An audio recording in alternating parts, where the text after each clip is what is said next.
Hi friends, పొట్ట హ్యాండ్స్ని ఈజీగా ఎలా కట్ చేసుకోవాలనేది ఈ వీడియోలో చూపిస్తాను. ఫస్ట్ అయితే హ్యాండ్ ఫోల్డింగ్ అందరికీ తెలిసే ఉంటుంది. 2 ఫోల్డ్స్ వేసుకున్నాక ఇలా 4 ఇంచెస్కి ఒక మార్కింగ్ వేసుకోవాలి. కింది వైపునకు ఖర్చుని ఇలా స్ట్రైట్ మార్కింగ్ వేసుకోవాలి. ఇప్పుడు ఫుల్ లెంత్ వచ్చేసి 9.5 ఇంచెస్.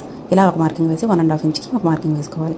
అలాగే హ్యాండ్ లూజు 6.5, 5.5 ఇలా మార్క్ వేసుకొని పై వైపు నుంచి 3 ఇంచెస్ని చంకలోతు కోసం ఇలా మార్క్ వేసుకొని ఆ రెండింటిని ఇలా కలుపుకొని కర్వ్ స్కేల్ ఉంటుంది కదా, దాంతో ఇలా ఎక్స్ట్రా ఖర్చును కూడా మార్కింగ్ వేసుకొని ఈ రౌండ్ అనేది కర్వ్ స్కేల్ యూజ్ చేసి ఇలా మార్క్ వేసుకొని మనం హ్యాండ్ షేప్ అనేది ఇచ్చుకోవాలి. ఇది అందరికీ తెలిసే ఉంటుంది, సో నేను ఎక్స్ప్లెయిన్ చేయటం లేదు. ఇప్పుడు పై వైపునకు 3 ఇంచులు అలాగే 4 ఇంచెస్కి ఒక మార్కింగ్ వేసి టోటల్ మార్కింగ్ మొత్తాన్ని కలుపుకోవాలి. బొంగ రావడం కోసం పై వైపునకు బొట్ట అనేది బాగా రావడం కోసం ఎక్స్ట్రా పీసు అలా తీసుకొని మనం స్టిచ్చింగ్ చేసుకోవాలి. స్టిచ్చింగ్ వీడియో పార్ట్ 2లో పెడతాను. వీడియో నచ్చితే లైక్ చేయండి. బాయ్, మళ్ళీ కలుద్దాం.